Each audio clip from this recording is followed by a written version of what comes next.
जय मसीह की। आज मैं आप लोगों को बताऊंगा कि झूठे जो नबी हैं वो कैसे होंगे और उनके निशान कैसे होंगे। क्योंकि हम जब पौलुस की पुस्तक को पढ़ते हैं, जब दूसरा ग्रंथियो उसका 11 अध्याय पढ़ते हैं और 12वें वचन से पढ़ते हैं, तो हमें वचन बताता है कि जो नबी थे वो उस समय के कलीसिया में भी थे, आज से 2000 साल पहले भी थे, जो अपने आप को पास्टर समझते थे, अपोस्टल समझते थे, पर उनके पास प्रभु की कोई भी आज्ञा नहीं थी। वो कभी भी परमेश्वर के दास नहीं ठहराए गए। सो मैं आपको बताना चाहता हूँ, आपके सामने वचन पढ़ना चाहता हूँ, आपके सामने वचन पढ़ता हूँ।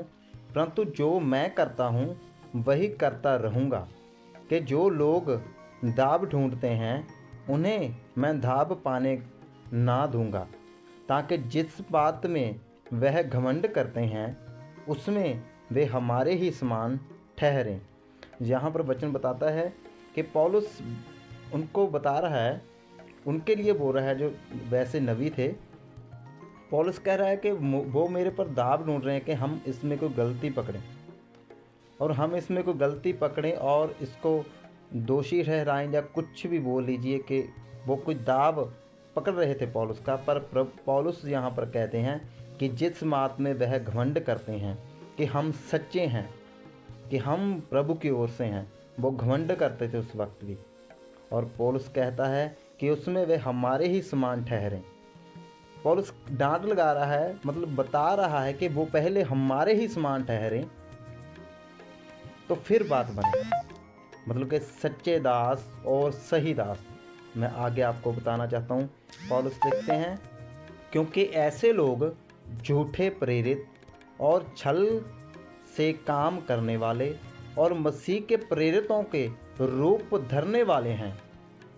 यहाँ पर वचन क्लियर करता है कि वो अपने आप को सच्चे पास्टर अपोस्टल बताएंगे कि हम बिल्कुल और खरे हैं।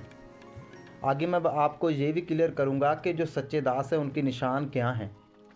और यहाँ पर पौलुस बता रहा है कि अपने आप को बताएंगे हम, लेकिन है तो वो झूठे, पर बिल्कुल अपने आप को वो खरे बताएंगे।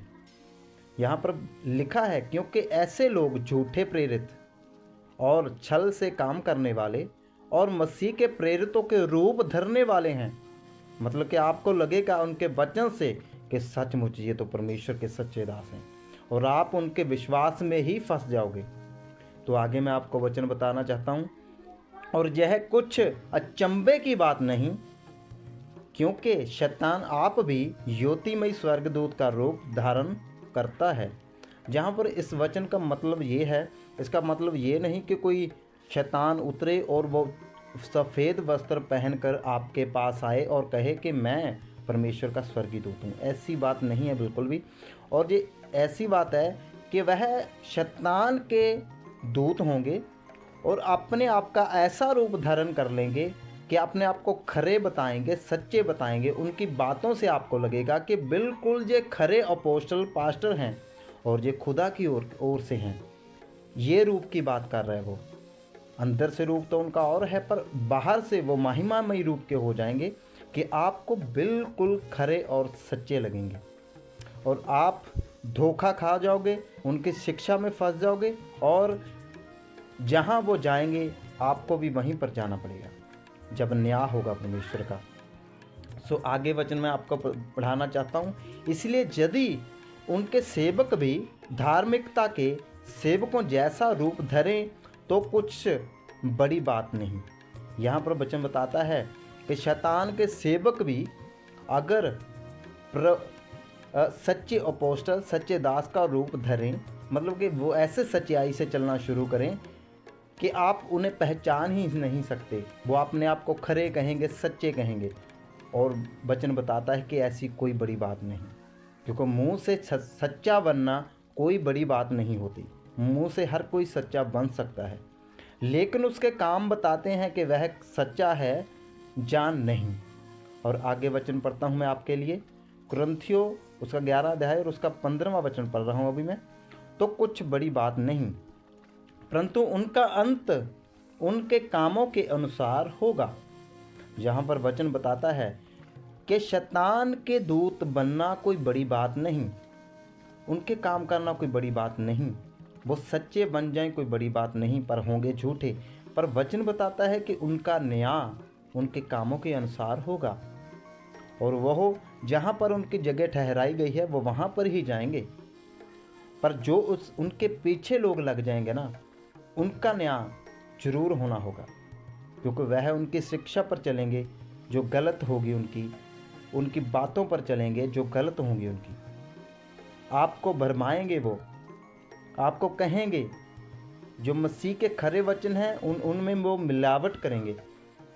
आपकी कानों की खुरक वाले वो वचन देंगे, आलस वाले वचन देंगे, ऐसी ऐसी बातें करेंगे, आपको अच्छी लगेंगी उनकी बातें।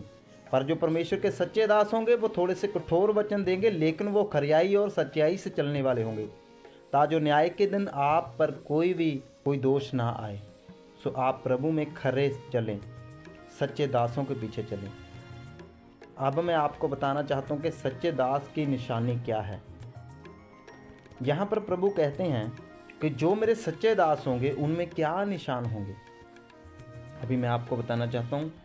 और यहाँ पर लिखा है मरकुस उसका 16 अध्याय और उसका 17 वचन कहता है, और विश्वास करने वालों में ये चिन्ह होंगे कि वह मेरे नाम से दुष्ट आत्माओं को निकालेंगे और नई नई भाषाएं बोलेंगे। यहाँ पर साफ साफ वचन बताता है कि प्रभु बोलता है कि मेरे नाम से वह दुष्ट आत्माओं को निकालेंगे। मतलब दुष्ट आत्मा में आपको बताना चाहता हूँ कि दुष्ट आत्मा का मतलब ये नहीं होता कि दुष्ट आत्मा खाली जो सिर पर आई वही निकल गई। दुष्ट आत्मा का मतलब ये भी होता है कि जो नशा करती हैं ना, जो लोग नशा करते हैं उनमें भी वह दुष्ट आत्मा ही होता है, और वह अगर उनको निकालते हैं तो वो आदमी नशा करना छोड़ देता है। और जो वह विचार करता है वह भी दुष्ट आत्मा ही होती है। अगर वो प्रार्थना करता है व्यक्ति, मतलब कि परमेश्वर का दास अगर प्रार्थना करता है तो वह विचार करना छोड़ देता है। ये होती हैं दुष्ट आत्माएं, कई तरीके की होती हैं। और उसका ये मतलब नहीं कि एक ही दुष्ट आत्मा प्रकट हुआ और उसे निकाल दिया तो कोई चला गया, काम हो गया। नहीं, उसकी आदत जो पीछे होगी ना दुष्ट आत्मा की, अगर वो नहीं जाएगी तो इसका मतलब कि दुष्ट आत्मा निकला ही नहीं। वो आपके सामने निकाल सकते हैं, दिखा सकते हैं, बट वो निकलता नहीं। मैंने ऐसे ऐसे दास देखे हैं जो हर हफ्ते दुष्ट आत्मा को निकाल देते हैं। ऐसा कैसे हो सकता है? परमेश्वर हमारा एक ही बार दुष्ट आत्मा को निकाल देता है और दोबारा से वो नहीं आती। हाँ, ये ज़रूरी है कि आ भी जाती है, लेकिन एक बार आएगी, 2 बार आएगी, बार तीसरी बार नहीं आएगी, क्योंकि वो परमेश्वर के सच्चे दास ने उसको डांटा होता है प्रभु यीशु मसीह के सामर्थी नाम में। और वह आगे आपको वचन बताना चाहता हूँ। वचन बताता है कि वह सांपों को उठा लेंगे, और यदि वह प्राणनाशक वस्तु भी पी जाएं तो भी उनकी कुछ हानि ना होगी। यहाँ पर वचन बताता है कि वह सांपों को उठा लेंगे। सांपों का मतलब कि शैतान की जो भी चाल होगी वह उनको जानते होंगे, उनकी बुद्धि खोली होगी परमेश्वर ने, और उनको वो उठा लेंगे। उन पर दुष्ट आत्माओं के पर वह प्रार्थना करेंगे, जिसमें कितना भी बड़ा शैतान क्यों ना हो, वह उन पर प्रार्थना करेंगे, वह सांपों को उठा लेंगे। और वह प्राणनाशक वस्तु भी पी ले तो उनकी कोई हानि नहीं होगी। यहाँ पर वचन बताता है अगर वह जहर भी जाने अनजाने में उनको कोई पिला दे तो उनकी कोई भी हानि नहीं होगी। और वहाँ आगे में वचन बताता है वह बीमारों पर हाथ रखेंगे और वह चंगे हो जाएंगे। यही मेन पॉइंट है बहनों भाइयों। दुष्ट आत्माएं निकलना वो नकली भी हो सकता है कि वह दास दुष्ट आत्मा को निकाला, वह निकली या ना निकली उसका पता नहीं, पर वह आगे का निशान है कि वह बीमारों पर हाथ रखेंगे, वह चंगे हो जाएंगे। मैं आपको बताना चाहता हूँ कि जो दास बड़ी बड़ी गवाही के साथ खड़ा हो रहा है वह कोड़ी तक को भी शुद्ध कर सकता है परमेश्वर के नाम में, और हर एक बीमारी का इलाज वो कर सकता है परमेश्वर के नाम में। उसके पास से वह हर एक बीमारी जाती है परमेश्वर यीशु के नाम में, तो वह सच्चा दास है। अगर उसके पास कोई गवाही नहीं तो वह बिल्कुल भी सच्चा दास नहीं है। मैं आपको क्लियर कर देता हूँ।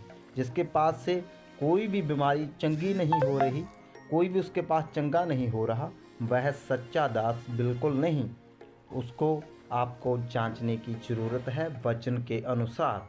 उसकी बातें ज़रूर स्वर्गदूत के रूप जैसी हो सकती है, सच्ची हो सकती हैं, खरी हो सकती हैं, लेकिन अगर वो चंगियाई नहीं कर रहा, कोई वहाँ चंगा नहीं हो रहा, तो परमेश्वर की ओर से नहीं है। ये मैं आपको क्लियर कर देता हूँ, क्योंकि परमेश्वर का वचन बताता है कि उनके साथ ये निशान होंगे, वह रोगियों पर हाथ रखेंगे, वह चंगे हो जाएंगे।